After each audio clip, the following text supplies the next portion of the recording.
Thank you for being interested in the AFX pack. The goal of this pack was to create tools and solutions in Resolve to replicate the closest results from the tools that AE has. If you're interested in seeing which tools I was able to achieve, I have a whole Google sheet in the description telling you which tools I was able to make, which tools I just renamed to the closest Resolve tool, and then which tools I was not able to make as well. The list also shows you a link to any free solutions that are available, either being preset macros, fuses, or tutorials showing you how to get something close to the effect. So even if you don't plan on utilizing the pack, you can still utilize this free resource to help you out. Also, the rest of the recording, my microphone is going to sound compressed because my 3-hour recording messed it up, so just a heads up. In order to install the pack, we need to go inside of Fusion, and you can probably a Fusion clip on here, or just go inside Fusion. Then we need to go to the bottom right and double click the numbers over here, then go over to Path Map, and then go scroll down till we see the Macros tab, which is this over here. We can right click it and open the first folder that we have over here, and our Macros folder is going to open. Then you can go and find the file that you downloaded, make sure it's unzipped, and then install it into this file location, and you should be good. And X out, and you should have the pack installed. I'll be going over all the custom macros I made, which there are about 100 of them. Down below I will have timestamps for the tools that you want to see, but before you do that, I'll be going over some basics on how to use tools. There's a couple little quirks I need to warn you about and show you how to use, so wait for that. One of the tools is free, in fact, so if you go down the description to the Google Drive, I will be giving you the Turbulent Displace macro for free, and that's also going to be the one I'm going to be showing off on how to use and how it works. So let's add the Turbulent Displace macro. So shift space and Fusion already here, Turbulent Displace, and there's no spaces in between them. And here we go. So we have Turbulent Displace here, and you connect our clip to it if you have not used nodes before, because it's supposed to be like an AE to DR effect. Mainly you're going to put everything you want to see on the next node on the yellow input, and it will affect it here. Usually green inputs are for other different effects. For example, if you need like a certain map for like a displacement map, you would put it on the green channel, and then blue channels are usually effect masks. So it's a little guide to that if you didn't know. And so we have Turbulent Displace effect right here. And first thing before we go and change anything is we're going to go down to the bottom right, which is where the numbers are, just where the Fusion caching is. Double click it, and this is going to pop up your Fusion settings, and we need to go to a certain one in the flow. We need to go to auto remove routers. We need to tick that off. A lot of the macros use pipes in it, and if you delete the node with this on, it might delete the pipes inside the macro. It's a weird glitch, but just to make sure that you don't have any problems, please turn that off and hit save, and we should be good. And now let's go to the node itself. So here I have a bunch of settings that are on the node. This is supposed to replicate close to what the Turbulent Display settings are on AE. I have multiple pages over here with the different controls. I split up. This is the main controls, and then I have like settings for the noise, settings for the displace if you want that individual control, and then settings over here. But mainly we're going to be working with this page. We go to the first tool we have the X refraction, and as you see, if I move it, it's linked to the Y refraction, and that's done through linking the button with the frame render script over here, and I have that easily done with the link refraction button over here. So if I click this while making sure the node is highlighted, every time you want to use a button from the nodes inside the pack, you need to have the tool you want selected that has the button to use it. And then if we click the link refraction, now it will independently work by itself, and if I go back and hit link refraction again, it will automatically update to the X. And that's a majority of how other tools work in the pack, but I also have buttons for other reasons over here.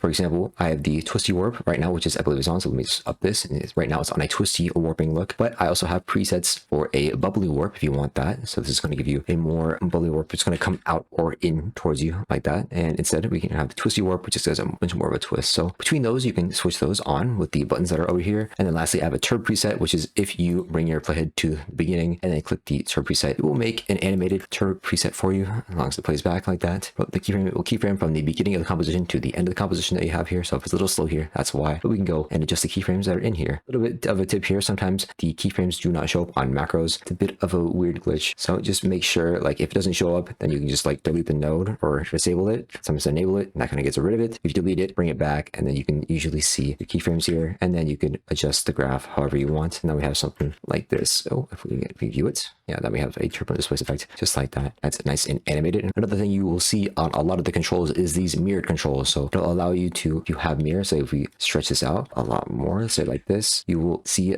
mirrored edges of whatever footage you have here. And if we just take this off and put this on canvas, if we drag it up just a tad bit, because on canvas it's a little bit iffy, even just like 1.002, then you can see there's actually canvas edges here. So if you want to have it no mirrored edges, you can have it like that, which will run also faster if you do it like that. Or if you put it on mirror, then it will actually mirror the stuff over here. But we need to increase the mirror over here, because right now it sees this weird edge and then it goes like super liney. If we just go open and just drag that up, then we'll actually have the scene mirrored in the displace that's over there if you would like that. And then also the other canvas settings. So it'll show up on a lot of nodes as well. If you are rotating things, you might need to turn on mirrored edges and increase the canvas size for some weird distortions and rotations. It's a little weird. I will point it out when I get there on the tool, but just warn you, heads up. step right now and then bring it back down to wherever you need it. Doing it this way allows you to have a lot more control and also allows you to optimize your nodes better for rendering. So that is another thing you should know about. Some of the presets as well, like the toner effect that we have over here, has a weird setting, which is the update resolution button. So if we connect it to say like a 1920 by 1080 resolution, we usually be fine with the effect that we have here. But let's go to another clip that's not 1080 like this. This is way above 1920 by 1080. If we go and look at it, it comes up with this weird box. It does not match the resolution of how the effect works. But if you just have this highlighted and hit update resolution, it should update it so the node works with the resolution. Could have done it dynamically so you don't have to do this, but it's way better if you just hit the button for processing. Trust me, you don't want all those expressions going on. So yeah, that's just something you need to know. It's also on a lot of the other tools as well. So I'll just be skipping over it. Hopefully you are paying attention when I'm saying this. There is buttons that are for cycling as well. Whatever it is, I'll cut to it right now. There's some nodes that have a cycle where if you click it, it will cycle between a different effect that we have here. And there's also about the combo box, which I'll cut to right now. Effects like Wave Warp and Warp have this combo box with a preset update button over here. So if you want to change the preset that's here, click over here, then you hit the preset update tool and it will update whatever preset is in there. And there's a couple of these tools that use this type of combo box and preset update button in order to have some nice presets for you guys. So yeah, but yeah, those are the overall ways on how to use the nodes, especially with buttons. Just make sure you have stuff highlighted and you are using the buttons for the right control as well. Once you have all that, you're ready to go. If you need to go and look in the description now for the tool you want to use, look for it now, but I'll be only going over the ones that I have marked as custom macro for. One other thing as well is that if there's effect I give you that has marked studio, it is only for the studio users that can use that effect,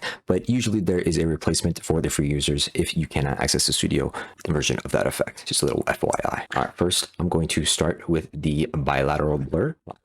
There we go, connect it up, and it's basically just the same blur settings you would have on a regular blur, but in that bilateral way, and it's much more, and settings match more with what AE has, especially with the threshold we have here. We can have the darker points be still there while the lighter points are blurred out, and you just have something like that. You can turn off colorize, so you have it black and white. You also have the feather if you want to feather out the threshold, just like that.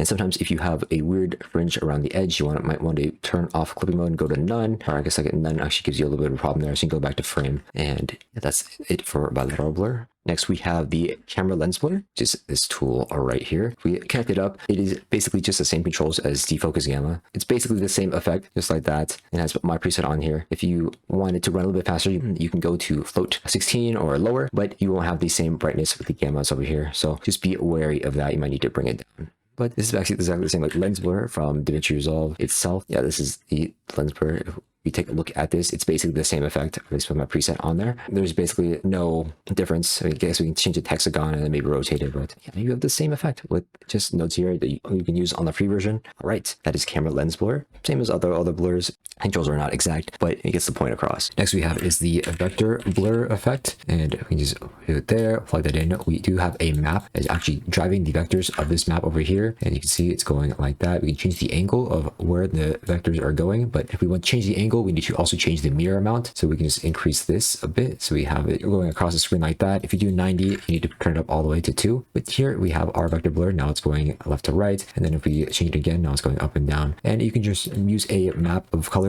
any way you want and just drive those vectors. I believe if you use the optical flow node, you can actually get the vectors that are moving from your image onto this optical flow and then have this vector blur drive this effect there. You have your blur, you have your blur amplifier if you want to multiply it even more, global blend, and you can also change what you are using as the vector map for this channel. For example, we are just using the lightness of this image, so it's just a white image. So right now it's just using that lightness to drive the blur, or if you have something like the optical flow, you can change it to a different color and you should be able to get a vector map just like that. All right, the next blur we're going to do is the channel blur. So bring this down over here. It gives us the ability to blur what we want per channel that we have. So for example, the red channel, if you want to switch and see which channels you have, you can use C, which brings us back to color. And right now it's on, if you hit A, it goes to alpha. Go with R, it's the red channel, G for the green channel, and B for the blue channel. Let's go to the red channel and just only blur the red right here. So we can see the red channel is being blurred, the green channel is not being blurred, the blue channel is not being blurred, nor is the alpha. But if we go back to the color, you can see that it's being blurred like this. And of course, put it on frame so we don't have those edges happening. And yeah, there we go. Now we're only blurring one of the channel. You can also blend it if you want as much of that there. Right, and also have the other controls, the X blur size and the Y blur size for that. And that is all here for you for each channel, alpha, blue, green, and whatnot. Also, if you uncheck it and check it back off, the name doesn't go back to normal. So just FYI as well. You can change the Gaussian type as well, but very simple. I don't think I need to go over too much of what this does, but yeah, it gives you that channel blur effect. Next node we're going to is now in the channel section of the nodes, and it is going to be arithmetic. I believe this is like a kind of a useless node or effect inside of AE, but it's there if you want it. The thing I would say is if you do it to add, it's already one above what it should be. If you put this down to 0, then it's going to be normal, and then you just add how much values you want to add with that. And with that to add, with subtract, of course, it's going to be the other way around, where don't subtract anything, you have 0 and then increase that. So just be aware of those values. But yeah, this is your arithmetic effect. If you even use this at all, there's a clip values button if you want to clip it, and then you also have the blend if you don't want to blend it together. But yeah, that is arithmetic. Next we have is the blend effect. Bring that over here, and this is basically just a merge, but I give you the ability to have the same blend ability as the one from AE. And if you click the blend cycle, like this is what I was talking about, and so this is giving you the presets for whatever is in AE itself when you use the blend node, and it goes back to normal. But it's basically just a merge node. So if you know what you're doing with the merge node and know what apply mode you want, just use a merge. But those presets are there if you want, and also you can do it with this as well. I just give you the ability to have presets that you need from AE itself. All right, next is the calculations effect, and in Resolve the closest to this is the Boolean effect. It's basically just two Booleans combined, and I would learn how to use the Boolean if you do use the calculations effect, but I did try and replicate it as best as I could here. So if you want to change the operation, you can change it, add, subtract, you have all your abilities here. And if you want to change the input, for example, whatever's on the Y input is going to be on the yellow input, is going to be on input control 1. Whatever's on the green input is going to be on input 2. And then if you want to change how it's blending, you can change it with whatever foreground input you want to put here, and it should be like that. And then I'm not sure why I put this button here, but if you need it, it'll work. And then you can also invert these values if you want as well,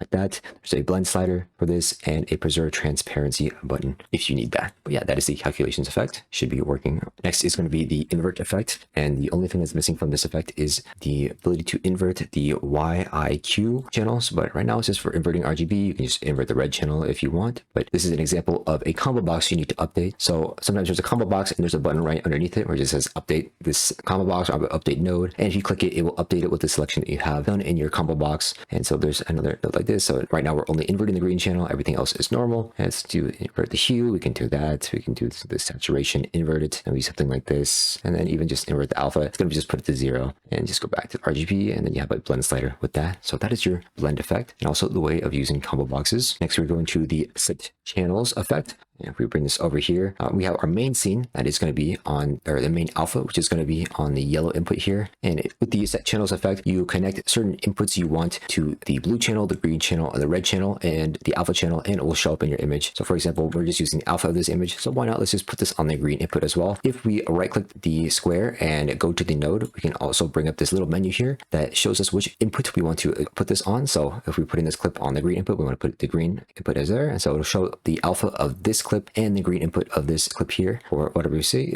in our viewer. And now let's say we want to put this on the red clip. We can also just click it normally and hold down Alt and then let go over the node, and then we can choose this menu as well. And let's just go red like that right there. So on the red input in our viewer, we are viewing the red input, which is this clip over here. If we use the green input, we can see what is on the green input that's over there. We go back to the color and we can see the blend between the two. And then if we like add another, we can put it on the blue, and then it is just a blend of all these 3 channels here on this little node. And yeah, and then you can also adjust whatever you want this to be over here. You know what you're doing. We have a resolution button if you want to change the resolution, and if things are mismatched or resolutions, you can try and figure that out. But otherwise, yeah, that is the effects that are on here, the set channels effect.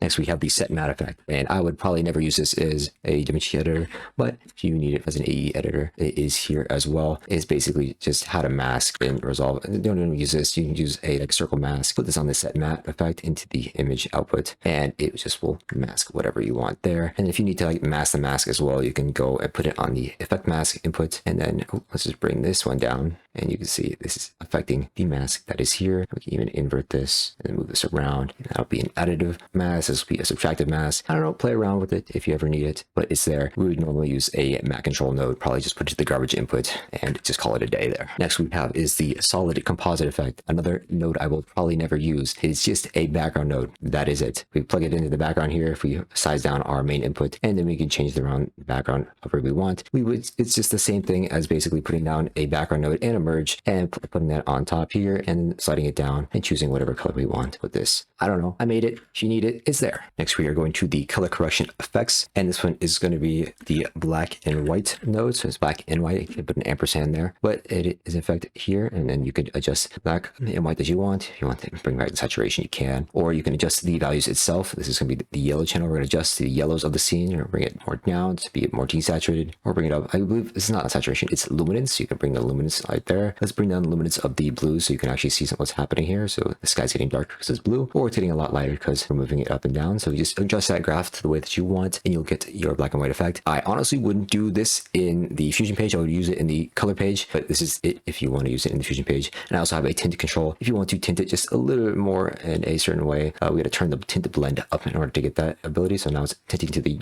green, blue, and something like that, however you want, and you can adjust the saturation if it's too much or too little. And so yeah, that is the main effects for this effect. Next we have the color offset effect, and we connect this to our clip that's here, and we just offset the hue and of whatever channel we want. This is offsetting the hue of the red channel, the green channel, and bring it back over here. We can do the blue channel, and we also blend it on how much influence it has over the clip. Pretty simple, nothing too complicated about that. Next we have the toner effect, which is basically your gradient map. I also included a gradient map node, and it's basically the same thing for toner, colorama, tritone. It'll all be the same type of node that's here. But basically it's using the luma mat to apply a gradient to it, and then you can use this gradient slider to change the colors on how you want it. Right now this is the high value, this will be the low value from 0 to 1, and you can change the values on however you want it, and just give yourself a nice tint on whatever you want. Over here you have this offset control, which will offset the gradient and the values, so careful if you don't want to mess this up. And you can also change the way that the gradient interacts. For example, right now it's on ping pong, so if I just go and scroll through all this, it'll do like a strobe effect, but if I do on repeat, it'll do like a cutoff where it will go through the whole thing and then repeat it right again. Or you can do it once where it'll just go through it once and then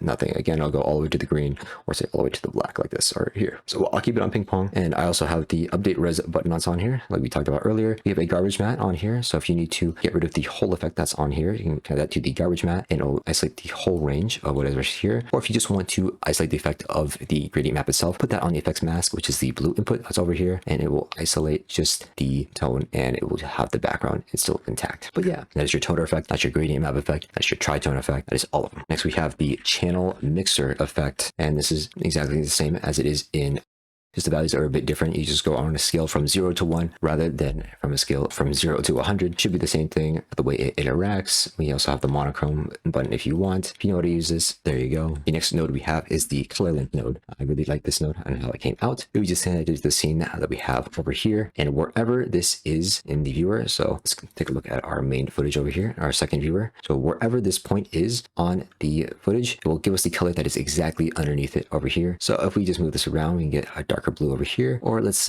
move this to this house, the roof of this house, we get this nice orange that we have on top of here. Or let's just go to the nice green that's on the reflection of the light in the house, and we do this for any color that is in the scene like this. So nice for pointing out colors if you need that, or if you need a certain part of the scene and want to survey that color, it will be there, and it could be linked to the background if you want to do that as well. So color link, very nice to use. Next effect we have is the Colorama effect. It is the same as the tritone and the toner effect. Just bring it here, and we have the rainbow preset that's on here as well as all the other controls that I mentioned earlier. So yeah, there you go. Next we have is the gamma, pedestal, and gain effect. Now instead of gamma, pedestal, and gain, inside of Resolve we have gain, lift, and gamma, and gain is the highlight, lift is the midtones, and gamma is the low, but it is the exact same controls, just named a little bit differently. You can control the red and the green of all these inside the Fusion page, and then the black level is also here as well. Yeah, that is that node there. Next we have is a tint effect. I'm not going to go over it because it's the same as the gradient maps. Tritone effect, again, same as the gradient maps. Just use the gradient map for all your needs. Next we have is the vibrance effect. So plug this into here. It should be giving you your vibrance effect just like this. Bring it up, bring it down, and that should be vibrance instead of saturation. Hopefully, I looked it up. Hopefully it's the same. When we also have this low, so if we want to get the low saturation, actually let's do the high. If we want to take the saturation out the high, we can do that, and it'll stay in the low, or we can do the opposite over here within the threshold. And then we have our blend effect that's there. And then if you want to invert it, the isolation, I believe it's there as well. So you can see it's only going really in the shadows over here. If you do it again, it should be going everywhere. I don't know why that's there. There you go. There is your vibrance effect. Now we are going to the distort category. I'm going to start off with the Bezier Warp. Even though it's not a custom tool, I want to go over it on how to use it itself, because it's a little bit weird since it's in DaVinci Resolve. It's just a renamed node. It's the grid warp tool, but the way to use it, I have it on just the corners right now, so you can use it nicely. But you want to go to source in the beginning, and it will, if you want to only like select a certain point, say like we'll just do something in between here. We'll adjust where we want it to be in the source panel. It's over here. Bring it down here. Bring it down here. And just line them up. I would do it more nicely if we just like highlight both of these and then move them at the same time. But I don't know, I can do that right now, just quick and easy like this. And once you have a selection you are happy with, then you're going to say copy source to destination, and that'll bring this map that we have over here to the destination panel where it's isolated out, and you could move it any way you want. Just keyframe this at the beginning and then move it over here, keyframe again, and you can move this scene wherever you want and have it warp any way you want. And yeah, that is how to use the Bezier Warp in Resolve. And if you want to composite the back on to top of the footage, you just bring another merge node, bring this to here and bring this to here. And so now we have this, and then we have it going out just like that. So if you want to use it like that, you can.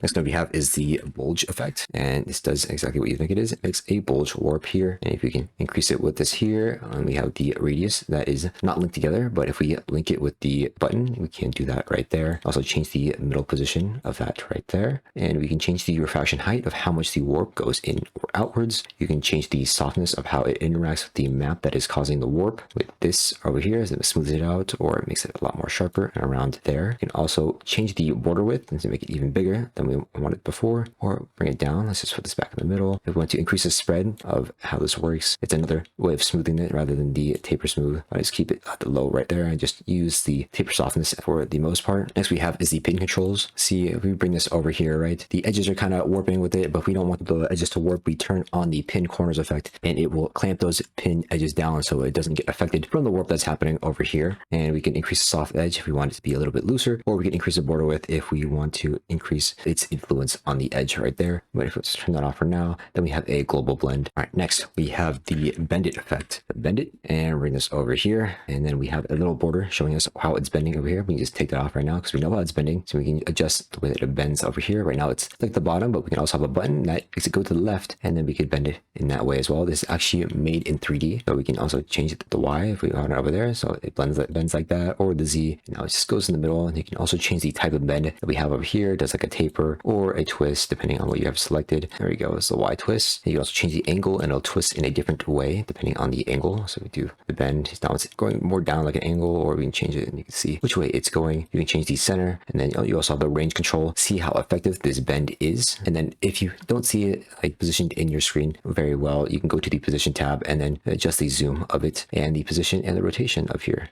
Also, if you're having problems with it rendering, you can lower the subdivisions in order to make it run a little smoother, but it'll be a little bit choppier. But yeah, that is the bend it effect. Next we have is the bender effect, and this is a little bit different. Well, we have it here where it's just bending whatever we want, and we have our different presets of how we want it to bend. For example, Balboa, which is going to be the equivalent to Boxer, and then we have a bend effect like Boxer. We have the fold effect, which goes like that. We have Shakira, which is the hips effect. I don't remember what it was called. I think it was called something else. And then we have the regular bend like that. We can offset the blend on how far it's going down or how far its influence is. We can adjust the spread to make it smoother if it blends into the top right over there. We can also adjust how long the map is being affected, right, this over here. And if we want to do a custom map, we can do it ourselves, but I don't touch that. I just touch the presets that we have over here, and that'll give you what we want like that. If you want, you can make it smoother as well with another blend smooth. It just gives it a little bit of blur, as well as the smooth size. You can smooth it out a little bit more manually. Bend style blend. I don't remember what this does. I think this adjusts the map or how it's blending. Then we have our mirror controls. So say we don't want this canvas edge, but we want mirrored edges. We can turn that on. We have mirrored edges, and then we can increase the height. And so now we have an actual mirrored edges, or bring it back to what it's at before like this. And then we have a nice canvas edge there. And another blend for this as well. So that is the bender effect. All right, the next tool I'm going to show is the Blobbylize tool. Blobbylize, it's that one right there. And I'm just going to connect the footage to the yellow input, which is going to be our texture input, and then whatever alpha matte that we have, which is going to be this one, our logo over here, and that's going to go on the green input,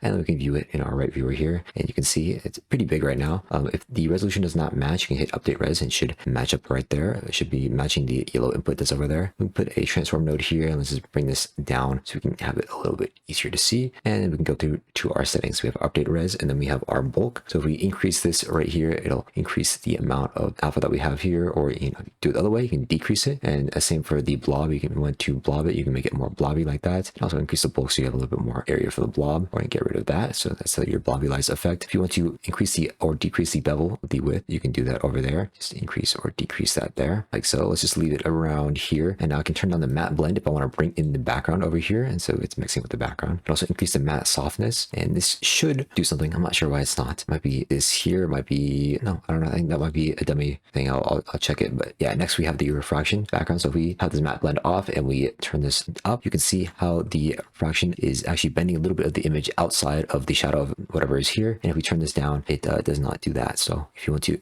Blobbylize with the background, you can turn it on, or if not, you can turn it off as well. And next we have the refraction controls, where you can either change the refraction angle of however this is going, or just the refraction direction of the edges that are here. You also change the spread, how smooth they blend in with each other, right there, like that. Next is the light controls. You increase the shade growth. For some reason, it just increases the whole thing. So I guess that's what that is going to do. But I guess if you want to fill up some areas, you can do that with that. Next is the light angle. So wherever you turn the light, it will reflect off the angle that you want. You can also have a highlight blur. So wherever the highlights are over there, if you put that up, it'll blur it a little bit more, and then everything will go very soft. I'm just going to leave it at like this, or just blur just a little bit. Next is the horizontal lighting position. This is going to be the overall light. I don't really touch this one. Put it at the right angle where it needs to be. You can also touch the vertical light position, which is the other control for this, and you can just move around the light however you want, and you should do that. Next is the blend controls, and this is the blend for each of the shadow and the highlight. So we can blend the shadow down, and we have the contact shadow. If you go away, you can blend this shadow down. This does that shadow, which is the more harsher shadow in the scene. Next, we have the diffuse blend. So if we turn that up or down, it'll add or subtract any lighting that's over there. And then last is the highlight blend, which is the very tiny highlight edge over here. If you look at it and then see the blend go down, it goes like that, or it goes like that. I usually keep that up all the way. But yeah, that is the Blobbylize effect.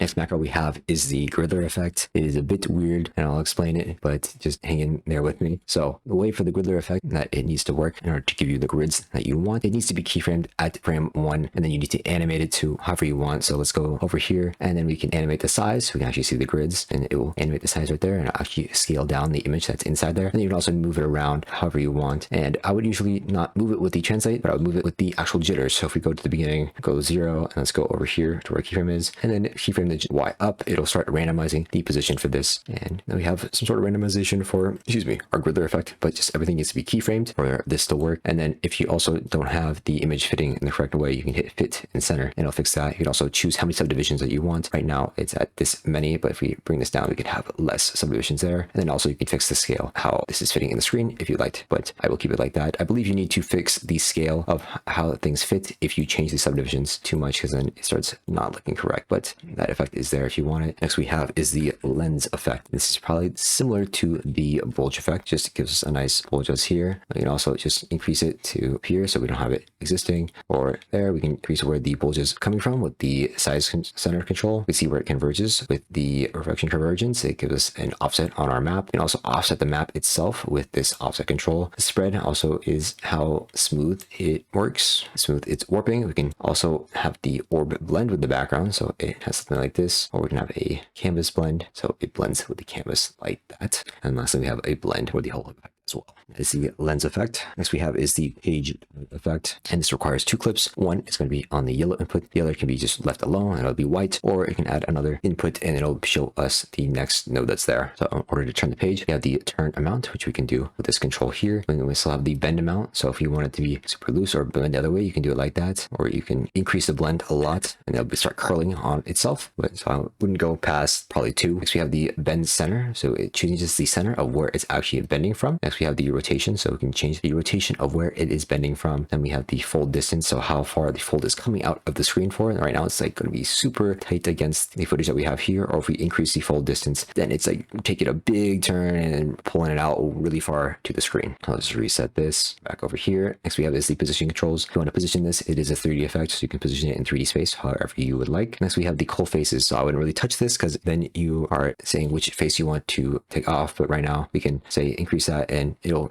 get rid of the front page and it'll be blank like this, or get rid of the back page and it'll just have your blend like this. So you can use that if you want. Next we have the lighting blend, and this is kind of finicky, but I know I added it there. Right now it's on the shadow part, so there's a bit of a shadow when you turn the page, just like that. You can also put on the highlight preset I have here, and you can just bring that up and it gives us a bit of a highlight when we turn the page, like you see over here. Or if you want to turn it off, just turn off the blend, and then none of that will happen over there. But yeah, that is the page turn effect. Next we have is a preset that Vision has graced us to give me in this pack, and that is the Ripple Pulse preset. It's not the best, and I didn't want to macro it, so this is the best we have right now. And if we put that to displace, we have our ripples that are in the screen like this. And use your ripples effect, or your Ripple Pulse effect, and you can change the amount of pulses you want with this button over here, which right now is just connected at the time, so it'll increase depending on the time that we have over here. And if you want to increase the blur, you can blur it with this button here, or change the displace with the displacement controls that are here. Yeah, it's a nice preset that's there. If you want it, it is available, but I didn't have the wherewithals on how to macro it. I don't know if I tried or not, but I know there was a reason why I didn't macro it. So the preset is there if you would like to use it. Next node we have is the slant effect, and this is basically your skew effect if you don't have it already. And this is nice to get yourself a skew. It's a bit laggy, so I would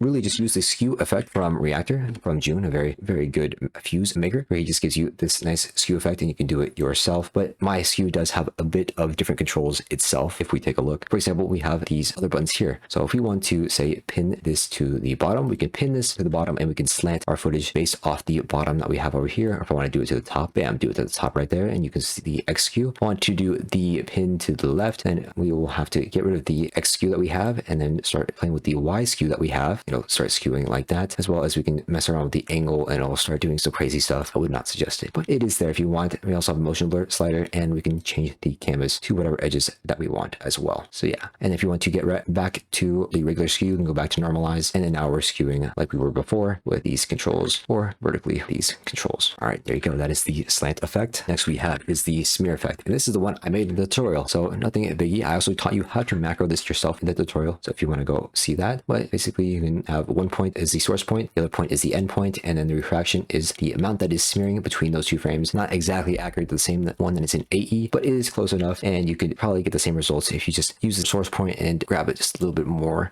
further than you expect to do it from. And then you also do the softness as well. The only one thing that it does not work is that usually when in AE, if you bring it up all the way, right now it's just giving this lob when we do a smear. In AE it mirrors itself, but unfortunately we can't do that in Resolve from what I tried. If you figure it out, let me know. But right now that is the extent of how the smear works. Next we have is the split effect, and this just splits the screen between these 2 points that we have. Move these points around with point 1 and point 2. We can increase the refraction in order to increase the split that we have here, and then we also increase the or decrease the softness that we have over here to increase the range that is over here. Or we can also have a range slider, which also increases the range of how far this is able to go. That is basically your split effect. Next effect we have is the Tyler effect. That's exactly what the Tyler does in AE, but our transform node does the exact same thing the Tyler effect does. So, I don't think there's a use really for this, but it's there if you want it. Wrap, you can change the blend, you can offset it, you can change the center point and the size of that, but that is all on the transform node if you really want to use that. Same thing is there, and also more controls are there. So,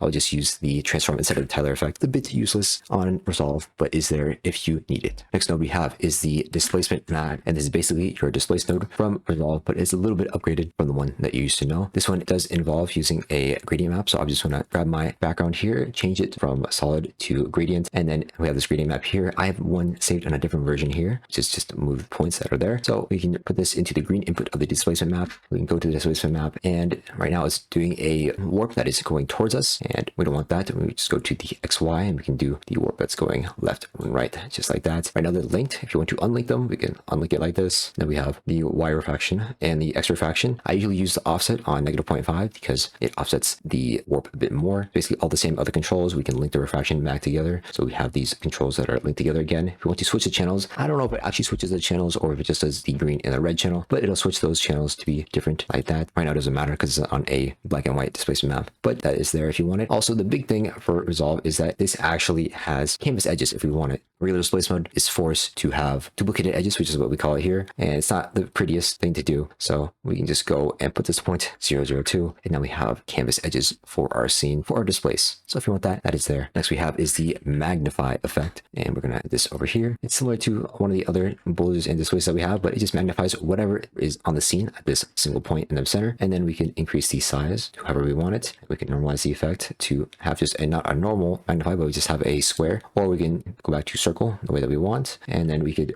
if we want to unlink the width and the height together, we can toggle that, and then we can choose however we want this to go, or we just link it again, and it will work just like that. This also has a corner radius, so right now it turns to a square, have it on circle, but if you have the corner radius up, it is a circle, and you can change the angle. Let's, change the corner radius down, we can change the angle of however you want it. You have the soft edge, so it kind of blurs between the background and the foreground, and then we turn that down, we have a harder edge. You have a border width, so it just increases or decreases the amount that is from the square that's there. We also have a magnifying blend, so it just blends it down, and then we can control the edges if we have something to the edge of our screen, put it to mirror, canvas wrap, or whatever those. And then we also have a blend, so if we want to blend this differently with the scene that's over here, for example, we put the screen, and now it'll be blending on a screen overlay over there. But yeah, that is our magnify effect. Next we have is the optics compensation effect. Now I believe we have our own in Resolve, but I guess this is much more matched up with what the one that E provides. For example, we have the center point, we have our size, if we want to bring it down, is it like that, or bring it back up. We have the rotation convergence, so basically it just flips the map over. We have the offset, if we want to offset of how much the warp does. We can even have an amplifier of how effective the warp is, negative or positive. The spread of how smooth the warp is. We also have our blend, we want to blend it down. And lastly, we have our mirror controls on if we have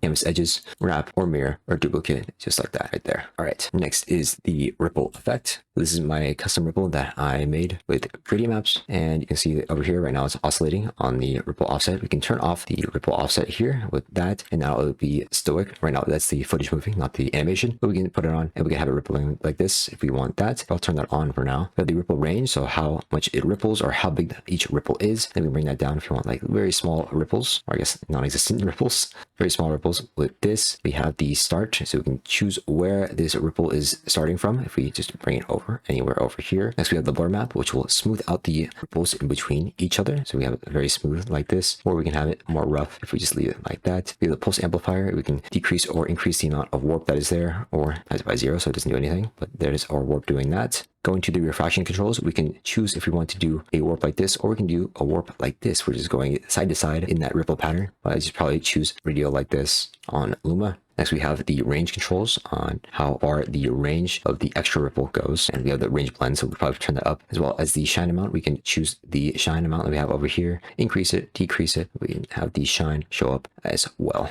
Then we have our mirror controls. Right now you can see it's mirroring a lot with this happening over here. We put the canvas and then increase the value by 0.02, and then you can probably see some canvas edges if you want that, but I'll probably just put it on mirror and leave it alone, but that should be it. Next we have is the sphere eyes effect. Add this to what we have here, then we just basically get a sphere the way that we want. We can increase the refraction of the sphere or decrease it however way we want, increase the size of the sphere or increase the offset of how it affects the background. We can also increase the spread of how much it blends in with the background or not, and increase the softness of the map to see how blurred or not blurred it is. And then we have our blend control there. Nothing crazy with the sphere. Next we have is the warp node. Now this is probably one of the hardest nodes was to make, but I was able to get there for the most part. There's about 5 warps I wasn't able to replicate, but the rest of them I was able to replicate, as well as the horizontal and vertical controls and whatever is here. So first we have the arc control, and that is controlled by the X, but if we say let's change it, I want to go to the right side, so now it'll be warping from the right side, but the up, so now it's not going to be using the X refraction, it's going to be using the Y refraction, so we can control that with that. And we have down, so now we have a down refraction with that, and make sure this is on 1.02, so we have canvas edges like that, or we can increase it to mirror and then increase the mirror amount, and then we have nothing there. Actually, let's put this on canvas and have this like this, and if we go and add like another transform node and bring this out and then scale this down, you can see we can't see what is here. If we turn this to mirrored on canvas and then we go back to the node and then increase here, this is how the arc looks. But say if we go to arch and then hit warp, apply, and then increase whatever we have over here, you can see it actually moves the warp the way that it does. And if we ever decrease the warp, it'll cut off. It's basically your mirror controls. So make sure you have a transform node and a warp going all the way out if you want to see the full warp like this. Or also you can see this with the horizontal and vertical controls. If you go too far on the horizontal and vertical controls, you get something like this, which is not ideal, but that's just what happens. You just take it down just a little bit from the maximum that it has, and you should be fine, as well as the vertical controls that are here as well. And that should work for all the warps. Also have the warp angle, which, you know, sometimes works for rotating the displacement map that is there. I wouldn't touch that unless you know what warp you're going for. And there's all these other warps like bulge, and then we have fish, we have fisheye, we have inflate, we have squeeze, we have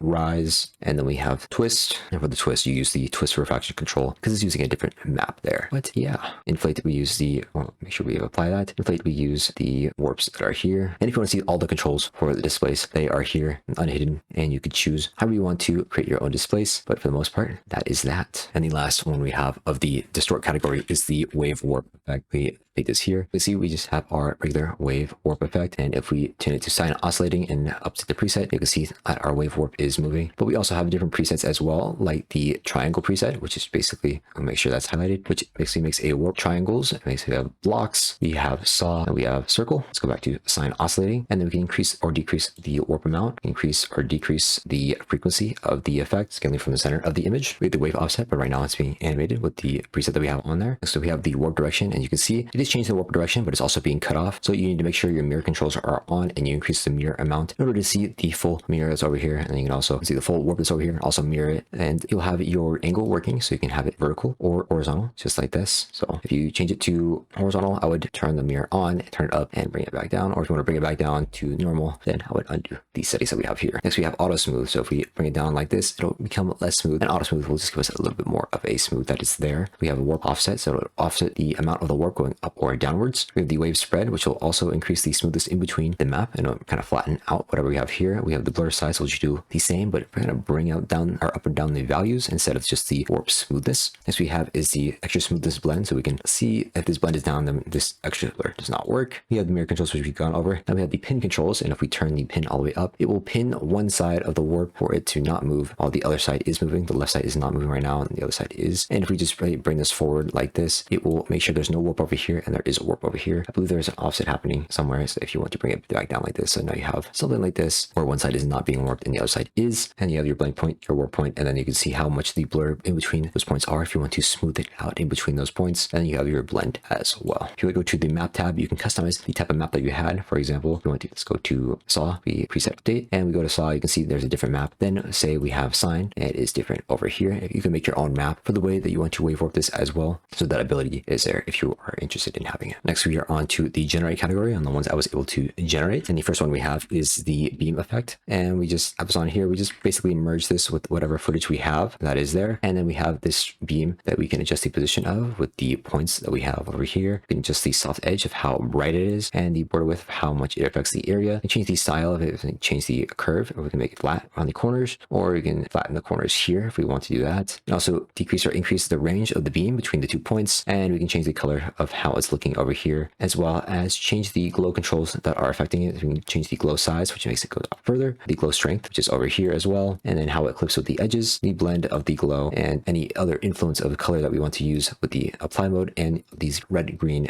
blue scales and alpha. But yeah, that is the beam effect. Next we have is glue gun effect, and so if we put this on top of our footage right here, right now we have just a map that we have over here, and it gives us this nice glue effect that we can move this around any way we want, and we have just that nice glue. Even if we want to say put in our logo that we have over here and give us this nice glue, if we just scale this down, you can see it a bit better. And I can change the controls with the map thickness, again, just increase or decrease whatever we have over here. And we have the map rotation, which you can rotate the light and where the light is coming from, and it will adjust accordingly. Next we have is the grow of the middle of the map. So if you want it to be much more rounder in the middle, you can grow that, and that'll be there. You can also change the way that it displays the blur between the glow itself. So if you want it to come out from the background a little bit more, you can choose that. Next we have is the X refraction, which will refract the edges of wherever the refraction is, and then the spread of that influence of that refraction as well. Next we have the inner shadow controls. If we increase the amount, it will decrease the shadow we see. If we decrease it, we'll have a more dominant inner shadow, as well as the softness. We can bring it out and it'll be less dominant, or bring it down, it'll be a little more sharp around there is fine. With the inner shadow blur, so we can blur it out, and so it'll be more dominant, or inner shadow range, so that'll increase the range of how far the shadow is digging into the map that we have over here. And then we have the blend. If we want to increase or decrease of how it blends with the other ones. And we have the inner shadow controls. We have the highlight controls, about the same. Increase the highlight, it makes it much brighter. We can increase the highlight blur, so it blurs out a little bit more or less, more soft. We can increase the blend of how it blends in with the background. And we have the same thing for the shadow controls. But this is actually a shadow in the background, so if we increase the shadow, you'll have a shadow over the background like this over there. You can increase the softness over there, or just get rid of it because it's just floating in the middle of the scene. Then we have the isolate blend, so if we want to have this alone, isolate blend, it will just have that isolated by itself. But yeah, very nice effect. Next we have is the light sweep effect. If we bring this on top of our footage here, we can just have a nice light sweep we can control with the center over here, and we have the size of it over here, as well as the angle, the offset. I wouldn't use the offset. If you need it, you need it. You can change the brightness of the edge. So if you have, for example, something with alpha, let's just put something on here like this, and then make sure the update res is there. And if we see over there on the edge of whatever alpha we have this nice edge brightness. If we can turn this down, now you can see there's no edge brightness, or we can turn it on, and there's a little bit of just like a little bit of a highlight going over with your edge over there. We can increase the gain of our light over here. We can even change the color of what we want it to look like over here, change the red, whatever we want. And then we have our blend controls over here. We want to isolate the highlight, we have that here, or turn down the global blend for that effect. But yeah, that is the light sweep effect. Next one, which was not a full macro that I made, but it was close enough, is the threads macro. The only reason I say it's not full is because it's missing a key feature, which is having more than one thread pattern here with the effects that I had. But if you want this effect, it's there. So we have the threads width, so we can increase or decrease how the threads look. We have the spread of the shadow that's on there. At the center, we have the pivot, so we can change the size of whatever it's zooming in or zooming out of. We have the angle, so we can change the angle of how that looks. And then we have the color of the shadow that is underneath it, that is giving us that depth look that we want. That is that for the threads effect. Next we have is the checkerboard effect. I think I just pulled this from the effects library that is in Resolve, but I might have updated a bit of the controls. You have your center control, you have your size control, you have aspect of how this checker looks, you have your angle, and you can flip the checkerboard over if you want with these controls, and then change the color of the different boards if you want to change the different colors. Yeah, pretty straightforward. Next we have is the circle effect. And this one you also blend or merge on top of your footage like this, and you just have basically a circle wherever you want. You can take the solid off, you can put a border width on, or turn it back on, turn that off. You can move it with the X and Y position that's over here. You can link the width and the height with this over here, and if you want to not, just put that there. You can apply mask invert, so that'll invert this circle, so now it'll be a mask circle that we have over here real quick, and you can change the color of this however you want. Your mask controls, which you can have another mask in between here, so let's just turn this off and turn it on. You can see there's another mask for this circle that's over here. If we just reset this over here, then we have a circle that's in here. This is not like fully linked, but it's doing its best over there. Next we have is the blur controls. It'll blur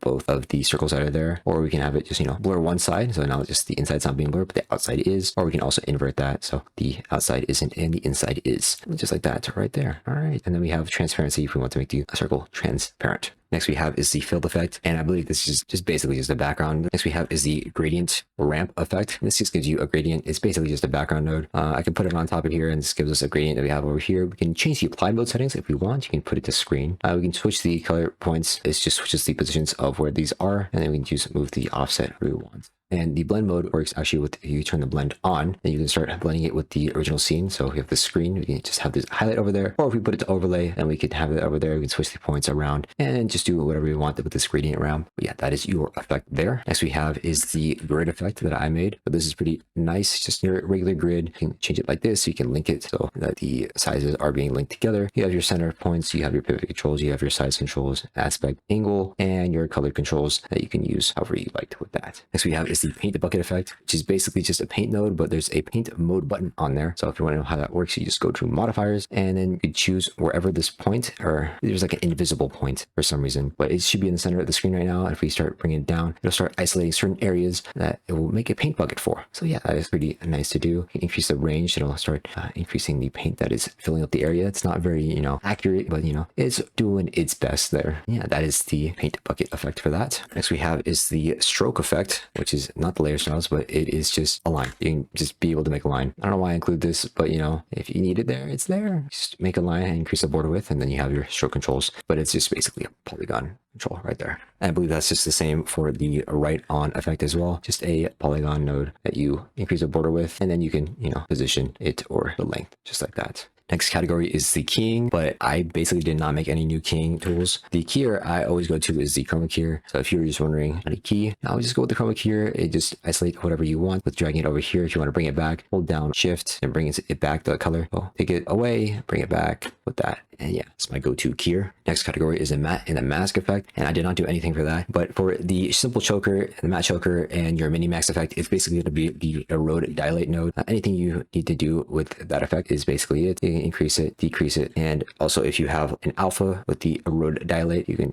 increase or decrease that as well. So yeah, the erode dilate is your best friend. Next, for the noise and grain category, I only made a one custom node for it, and it's going to be the Fractal Noise. And it's not even crazy either. It's just me layering two different types of noises here: the contrast, the brightness. You have the scale here, which scales a little bit differently because there's two types of noises on there. You have the angle, you have the seethe rate is continuous, inverted, and then clipping any colors that we have here, as well as the sub controls for here, sub detailing. You change that, the sub contrast or the brightness, scale, all this stuff. It's basically just offset off the original thing that's here, I believe. So that should work out for you if you're interested in that. Next is to the perspective category, and the first tool we're going to use is the Bevel Alpha effect that we have over here. And I think it's probably better if we put this onto here, and let's just do this. And let me just do this real quick, and then this. All right, so now we can have background node with this. Now you can see the bevel, which is the bevel effect here. So we have our highlight, we have our shadow, and then let's go to the Bevel Alpha. We can change the angle of the light of any direction that you want, increase the contrast of it so you can see the difference more. You can also increase the box blur, so that'll increase what we can see over there, as well as the blend for that as well. You can also increase the tint or tint it any way that you want with the control that are here. You control this hue, the saturation, and if you do that, it'll reset and bring this back to the middle. And then lastly, we have the blend control, which is on hard light. On this blending mode, you can increase it if you want a harder bevel, but that is that right there. Next we have is the cylinder effect. And so this is just basically a cylinder in 3D space that you can apply a texture to. And yeah, just your cylinder with a texture on it. You can move it around, X, Y, and Z. Rotate it with this. You can also put caps on the edge of the cylinder if you want. You can decrease the angle if you want to just have a partial cylinder. You can also increase the radius, also increase the base subdivision, so it's a lot smoother like that. But I would, be careful. Don't go too high of a value or move it too fast, because I've had some problems with it in the past. That's why I said careful. And then you can also have the radius control, height control, that. Then your other lighting controls, if we can put lighting on it, it's not the best lighting. If you move the lighting down, you can see where the light is coming from. Also, lighting doesn't work on the back faces of the shapes for some reason, so that's something new I learned very recently. And then you have your light controls, but I haven't really seen these make a difference for this. But yeah, the cylinder is there if you want it. Next we have is the environment effect, and we need to have input through here, and then we also need to have a 3D shape that's plugged into the green input with whatever shape we want. Let's do a sphere, and then it basically gives us an environment for our 3D space. We just rotate. You can see it rotates the camera that is all around here, and you can move the position of the camera as well, and then move it however far back or forward. Change the focal plane and the angle of view. You can see, adjust the environment just like that, and enable lighting. Don't enable lighting, probably. This is just your basic environment, and you can choose to move the camera however you want in this environment. Is it accurate if you put an HDR in? I'm not quite sure, but it is there nonetheless. You could try it out for yourself. Next we have is the sphere effect, and there's also just a sphere in 3D space you can apply a texture to. All this stuff is just available on the shape node itself. You can cube, you can sphere, you can cylinder, you can cone, you can torus, all this stuff.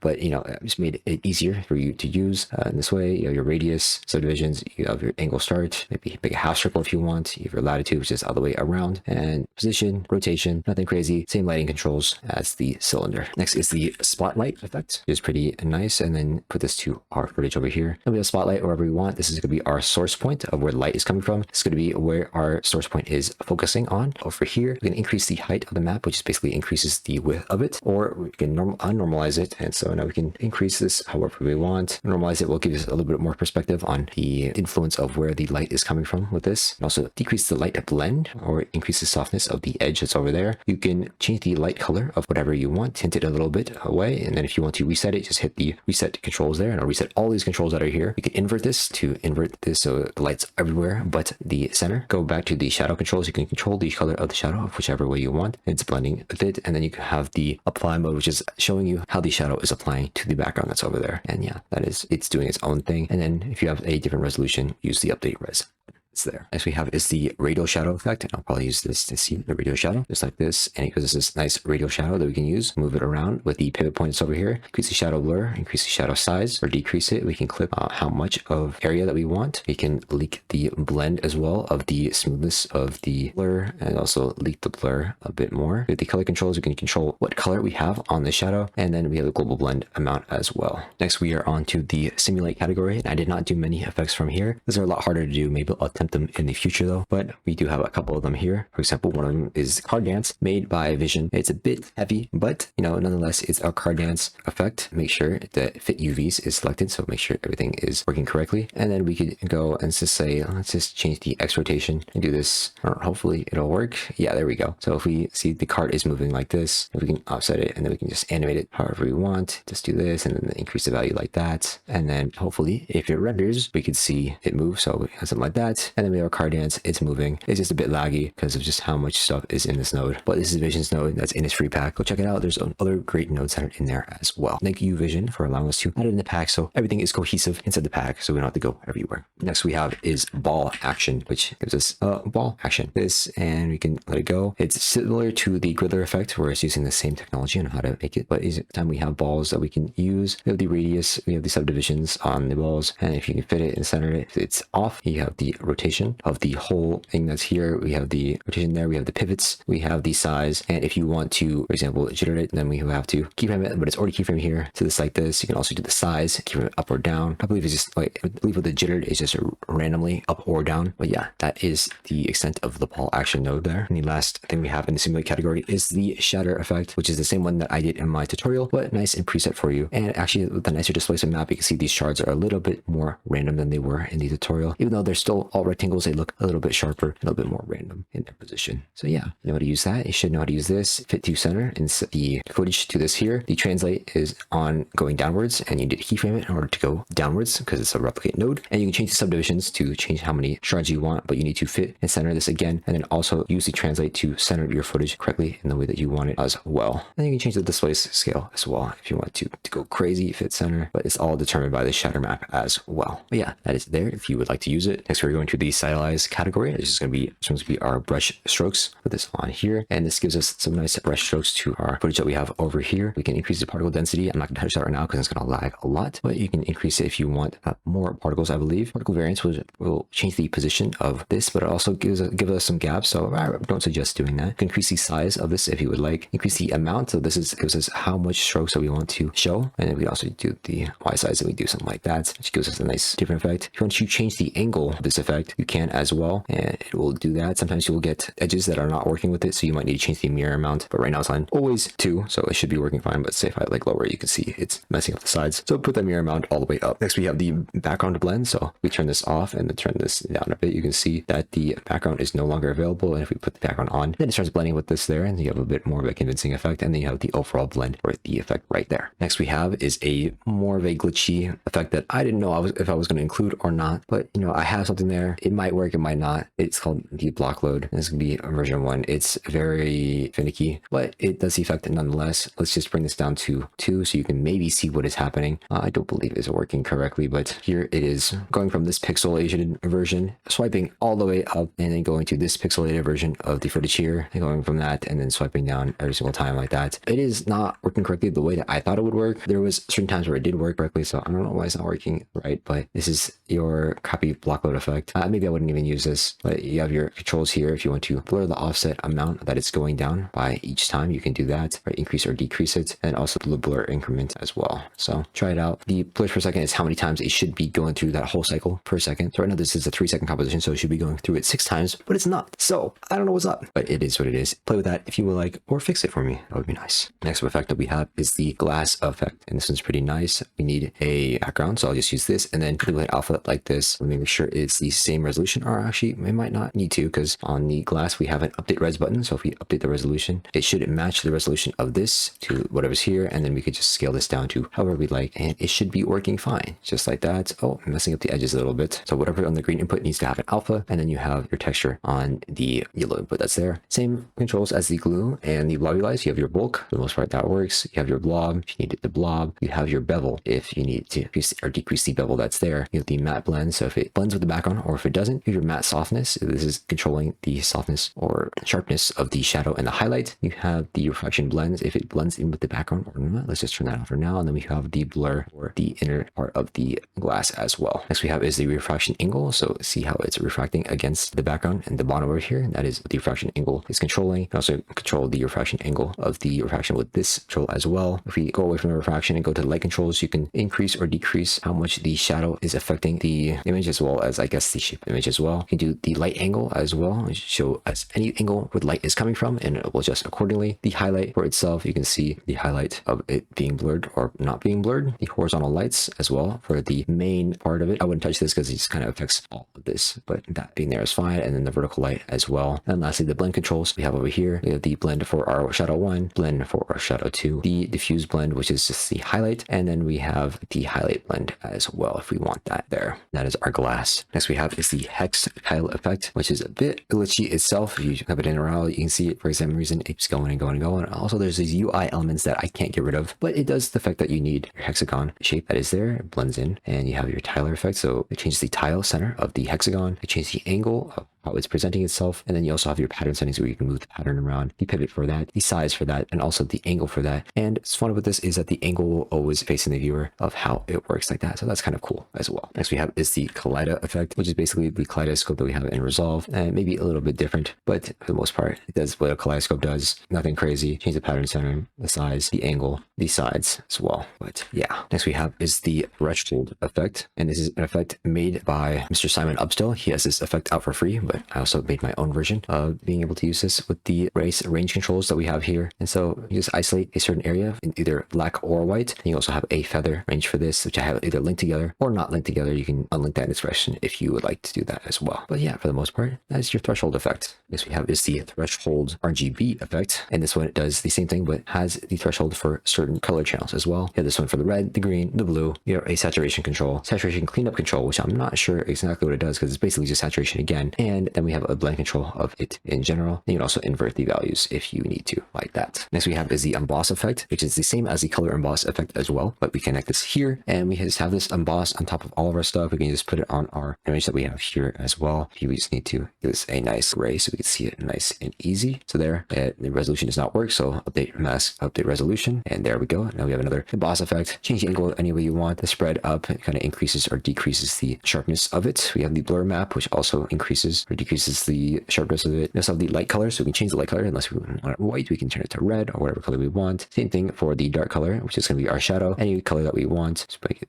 back there. And then the apply mode is overlay, makes the bright parts bright, the dark parts dark, and then the gray parts not be affected by the map at all. But that gives a nice emboss effect. And the mirror mount is always up because of the angle. If you want to change the angle, that needs to be up like that. So yeah. Next we have is the motion tile effect, and this one is pretty cool, I think, because it's not just your normal motion tile that you think, oh, I need to add motion tile. No, this is a bit different. So we have the center control, that's of course doing the motion tile thing we want. We can put it to wrap if we want, but I'll mirror if we want. We put it on a wrapper now. Take this down. We can change the row sizing down so we can see multiple different ones that are here. But what the coolest part is if we move the pattern center left and right, we can do that. If we move the center here, it'll start offsetting its movement. So you can see the middle row is moving with this row, and this bottom row here, and this row is moving opposite ways. And that's just pretty cool because now you can do the motion tile reveal effect if you've ever done that before, and you can do it much easier with just this node rather than doing the crazy thing I did in that old tutorial I made back then. But yeah, this works for horizontal, but if we go do vertical, it might be messing up. But now we have a vertical setting if you want to do that, and now we do the vertical like that. Just decrease the row sizing the way you want, and then do it the way that you need there. And then if you want to go back to vertical or you want to go back to horizontal, you can go and click that button there. So yeah, that's pretty cool to do. Next we have is the Roughen Edges effect, and this one's better probably on this clip here. And this gives us a nice roughen edges over here, increase or decrease the way that we want to use this here. Spread of it having smoothed out or not smoothed out. You can also increase the roughen range of the area that is taking up. Decrease the size, you can make much bigger noises or much more like that. What the roughen range is doing is allowing us to roughen a certain area in here. So right now it's at 0, so it's right doing the edge, but if we decrease it a little bit, it'll start eating into the shape a little bit more. As you can see, like over here, we turn that roughen range down, and then we also turn the roughen blend down, and that'll just do that. And you also adjust the noise patterns over here with the seethe controls and seethe rate. We can also have roughen edge controls, which is different than what's there. That is in the AE version. If you increase this, you can actually have this roughen edge button over here work like this. And then, oh, I didn't update the res, so that's why it wasn't working everywhere. So if we update the res, it should be working everywhere now. Since this logo is super big, you can increase the edge thickness, and then it goes this weird roughen or blur size, and that'll do that. I'm not really using that, but now we have everything here. Now if we go back down, we can see the smoother roughen or the crazy roughen, and then roughen like that. And increase the spread to make it much smoother and much more less noticeable like that. And then we also have the edge color controls if we do want to change it to whatever color that we want over there. Next, we have the scatter effect, which basically scatters any texture that we have over here. It just makes it look more texturized. And then if we increase it, right, it just makes it go crazy and put it back down. So yeah, it just makes, I guess, every pixel scatter based on this map. Res update, we have link refraction. We can increase the spread to make it like less effective like that, or move the center around, increase the contrast to make the spread even more. And then you also have the X and Y scale for the, right now it's doing every single pixel as a different value. So that's why it's doing that crazy. You can see the rate it. And now we have some going like that. Or then we have the blend or just invert the map itself. Next we have is the strobe light effect, which is basically a fancy flicker effect that with expressions. But right now it's going like that. And you can do random check. So that random is on, hit random check. And now it'll actually be random values that are going between there. Or you can have it random. Now it's going to be just oscillated. Random check is on. And now it's just going. Now it's doing 5 flicks per second. Or I can put it to 2. So now it'll only do 2 per second. Or we can do 1. I'll do 1 per second. Or maybe even do 0.5. And now it'll do half a flick per second like that. And you can offset it any way that you want. And then let's go back to 2. We can put the main controls on, and then you can see how it's working like this. You can change the apply mode with any of these over here. You can change the color control with whatever color you want it to flicker, just like this. And lastly, you can change the color apply controls, which is how that color is blending in with the background that's over there. Yeah, that is the strobe light effect. Next we have is the texturize effect. And this is basically you put on anything on the yellow input, and then you bring a noise map down or the green input. It'll apply the texture to whatever you see here to give it, literally give it a texture. Looks like it's drywall. And you can change the angle however you want. You can change the power to make it increase or decrease. You can change the spread to make it blur more or, blur out the texture. And you can also increase the contrast to make it look more popping out. But yeah, this is nice for any drywall or effect like that. Next, we go to the time category, where there's only a couple effects there. For echo, I would not use my echo, but I would use the echo from Reactor. It's literally the best echo. I don't think I can replace that. You can't really see it on this scene, but trust me, it is working. Next, we have is pixel motion blur, which is the one I was able to make from this category. And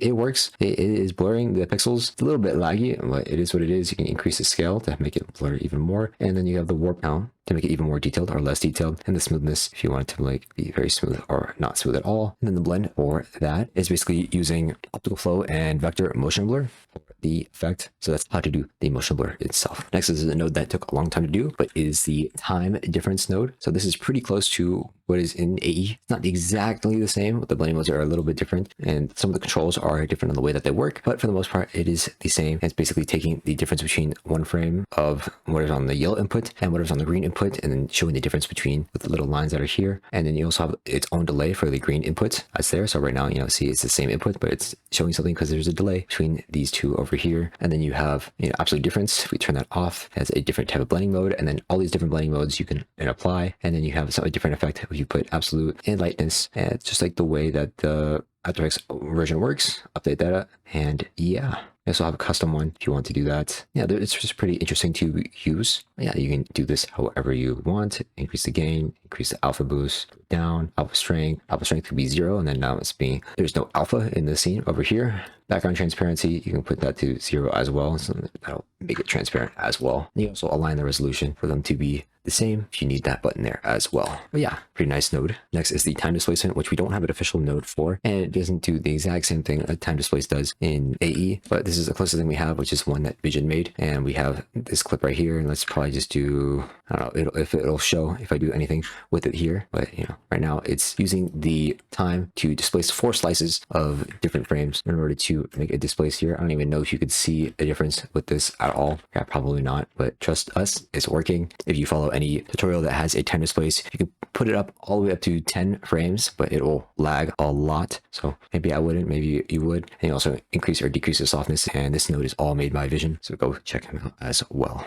Next, we are on to the wipe category, and first is the blocked dissolve, which we have here, and we can connect one input and another input there. For these wipes, you need 2 to 3 inputs or for them to work. And if we see this right here, now we have a block transition effect. And with these dissolves, you also have a button that's a transition switch, because right now you mainly control it with the block, with the foreground and background over here, but you can change it with transition switch, which will give you a animation that goes from the beginning to the end of the composition that's here. And then you can adjust the map of however you want. You can increase the contrast, decrease the contrast, and increase or decrease the scale that's here. Do the see the rate as well. And you have the pixel frequency being animated as well with the scale. And you can change the aliasing, you can change the offset, all of the mosaic controls that are here for you. And yeah, it's just your basic block dissolve effect.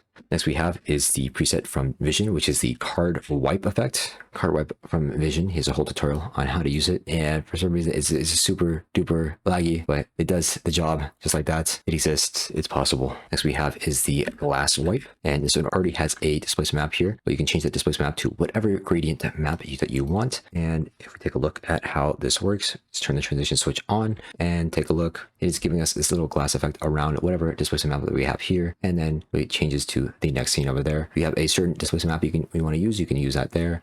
Otherwise, you can blur the map with this or not blur the map. You can increase or decrease the softness of however much you want. The highlight range is you can make it super highlighted or not highlighted. The highlight amount you can also change with this here, and then the map size you can have it very specific or not, and the blur size for the highlight itself. All right, next we have the grid wipe effect. This one I did make, but it's a little bit heavy. And this one you don't do traditionally. You basically make a merge node and combine this here, and then you add your grid wipe to the effect mask of that there, and then you play it back and you will see your grid wipe happen over here. And it starts with the middle and then it goes to the edge. The way that this works is that whatever gradient map that you have here will be the way that the things work over there, and it gives us your nice grid wipe effect. But it is a bit heavy because it's to use particles. You have your extensity, which is the amount of particles that you have here. I probably wouldn't change that. You have your size if you want to change the size. You have your transition here, and then this is like the way that the gradient works over time. So right now it's just linear. I probably would keep it linear. And you have also your 3D controls here. If you do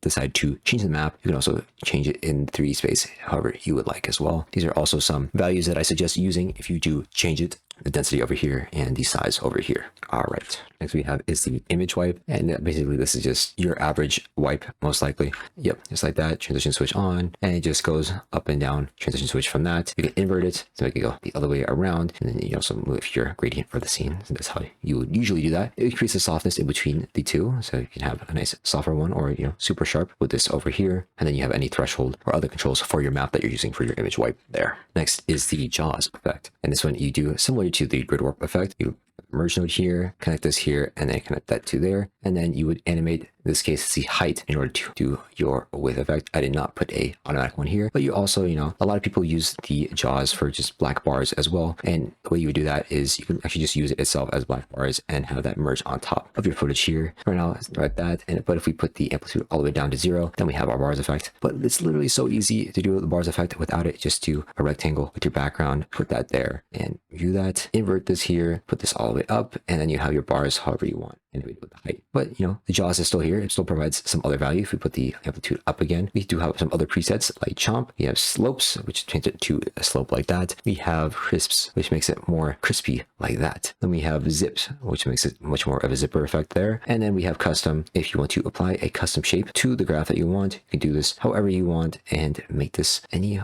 type of weird jaws effect that you can think of, you can do there. So yeah, and then lastly you have the color controls if you want to change the color of how the jaws look themselves. One other thing, you can also change the width, and it's just a mask basically of what this is. You can also change the spacing between this. You can increase the frequency more or decrease it just like that, or you can do it the other way around as well, but I don't suggest it. I probably just do the end from this side, and that'll increase the frequency of how many steps you have over there. Otherwise, that is that. Next you have is the light wipe effect. and you put this here and put this here, and it gives us a nice light wipe when we do our transition. This one is controlled by the height as well. And just do that and animate that up and down, and you have your effect like this. You also basically as a mask with this over here. So if you want to change to a circle, you can do that like that as well, and then just link these two values together and then increase it that way. You can also change the color of the rays to anything that you want, and then the rays controls themselves. You can, down the blend, you can change even just the way that the blends are going. You can change the blur of the rays itself, so it's not as sharp or put it sharp as you want. The decay, the weight of them, the exposure of them, and the threshold of what they are sampling. Next, we have the line sweep effect, and this gives us a nice line sweep. If we just transition on, since nice line sweep with some pixels that are here, you can also increase the softness of this. So we have something like this, a little bit more interesting. You can change the center point of where this is happening. I would not suggest that though. You can increase or decrease the size. If you increase the size more, I think it'll show up on the edges better. If you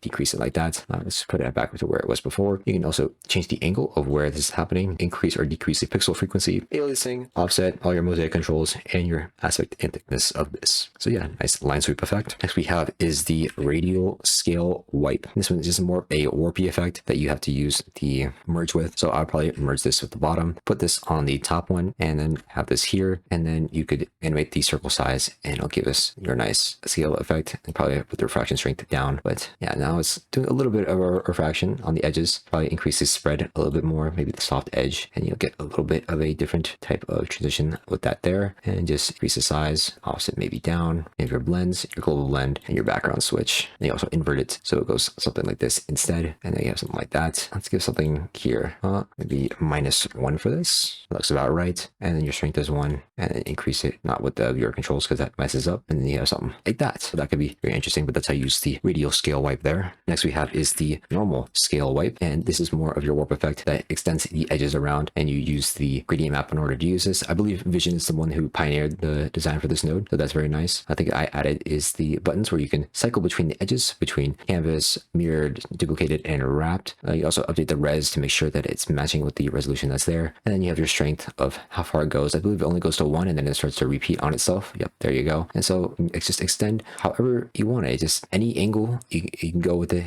and it extends, which is very nice. It's very nice. Next we have is the twister node, and this is another wipe transition. So if we go from here, we can do a transition switch, and it twists around until we have the next scene like this. Very nice. It's a 3D effect, so you have all your 3D controls, positioning it in 3D space however you want. And there's also a light control if you want to put a light on there. I usually don't, but there is a shadow one. If you put it over here, you can see the shadow there, or you have the highlight that's there, or if you don't want either of them, put the blend down and you should be good. But that is your twister effect there. Next we have is the Warp-O-Matic, and this is, I believe, is a studio effect only, unfortunately, which is what I learned recently, but it's using the node called Tween in order to warp between these two scenes, but you need to keyframe it yourself because it's a little bit glitchy. But that's okay. Let's go from 0 to 1, and so this literally is warping between these two frames in order to give us a nice warp between them. I don't know what technology it is using. I don't know if it's using AI. I doubt it is. It's probably a legacy effect, so it's probably using maybe vectors or whatever they can generate from the image that's there in order to get that effect. But that is the Warp-O-Matic effect equivalent in Resolve. And then you have your optical flow options in order to increase the warp count to make it a little bit more accurate or whatnot. But yeah,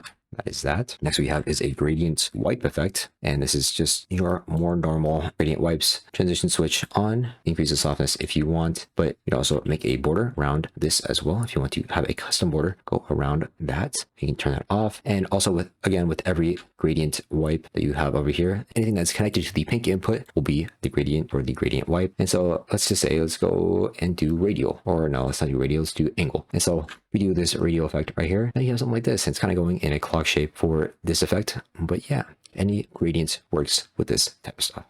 Next we have is the iris wipe, which this one I believe you do need to keyframe yourself on the width. Yep. So if we go to the beginning, keyframe the width here, go to the end, frame it again. Sometimes it doesn't go to the end of the screen, so you need to increase that value just a little bit more. And now you have your width or whatever shape you have here. Right now it's a triangle. You can increase to, say, a star there. You can also customize the star as well. You can decrease the depth. So you have something like this as well, which is a little bit of a weirder one. I don't think you can go all the way up with the width there, but maybe do something like that, or compromise with the depth somehow.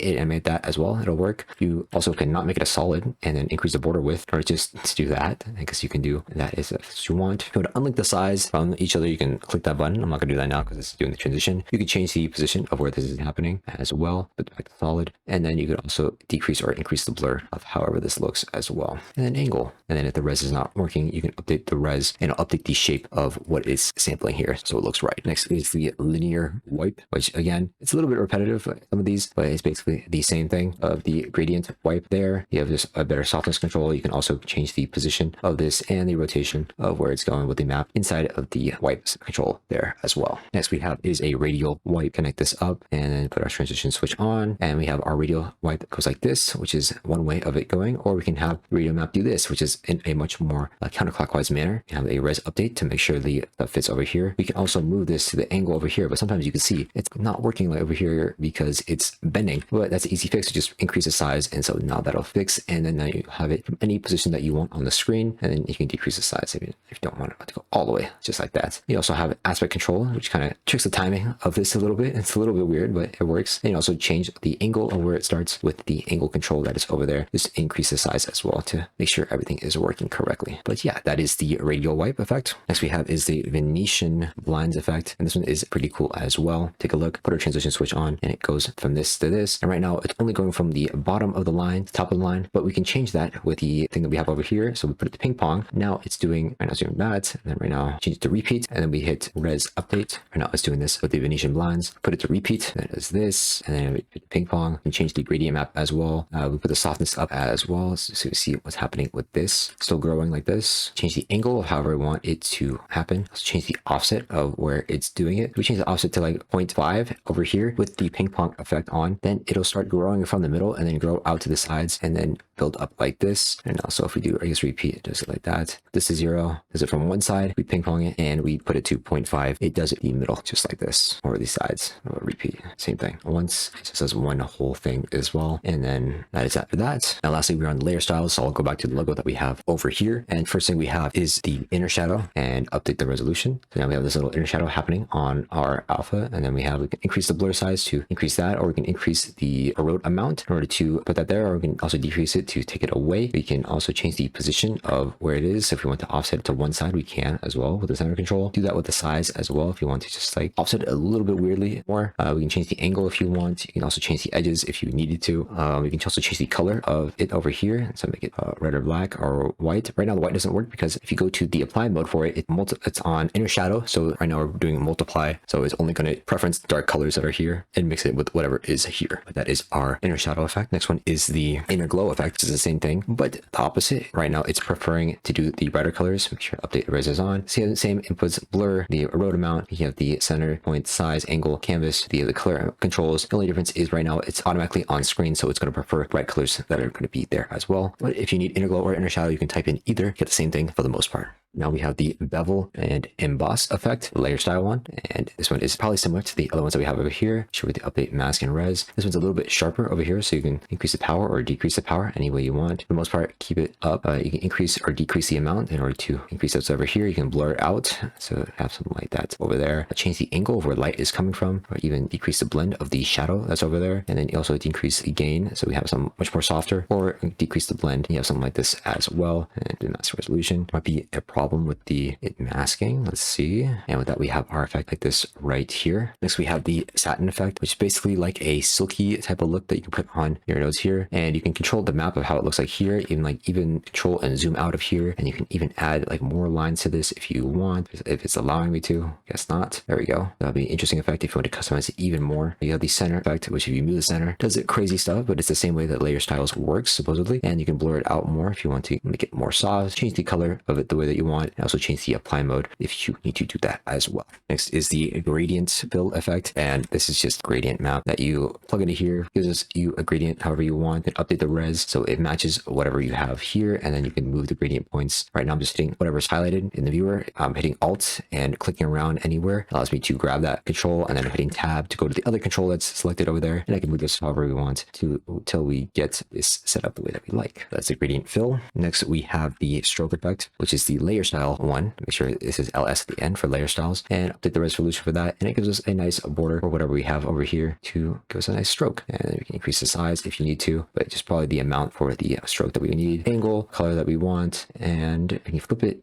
around if you really need to. But yeah, that is the stroke effect. And the last effect that I have is a free one from Simon Upstill, but I'm going to show you maybe a little bit how to use it. It is the blend if. If you look on the sheet, you can get it yourself for free, but this one blends two images together. We just bring this over here, and based on the lightness of each image, you can blend how each other blends together with these controls here. So it's pretty cool if you want to mess around with it, and then you can switch and see the different views on how each one works. But yeah, that is pretty nice. Thank you, Simon, for that. But that is all the effects from the AFX pack. Thank you for sitting through this all, or if you skipped to the end, yeah, that's it. If you're interested in buying the pack, you can get it now at pgnt.com. There will be a discount on the first week or two. I haven't decided yet, but get it now while it's still available at a cheaper price. It'll be the lowest price it'll ever be. I'll probably never put it at that price again. So think it through if you can afford it. And if you cannot afford it, please take advantage of the sheet down below to see all the other effects, because there is a tab. If I show you right here, if you go to the right side over here, it will show you the link to the closest DaVinci Resolve free preset for whatever effect is there, or the link to the closest tutorial showing you how to make that effect as well. And there's a bunch of those here that I tried to give you, so you're not left out in the dark. Even if you can't afford the pack, you can still use this as a resource in order to help you. But yeah, if you're interested in seeing the trailer for the pack, click the video over here right now. Otherwise, subscribe and have a good day.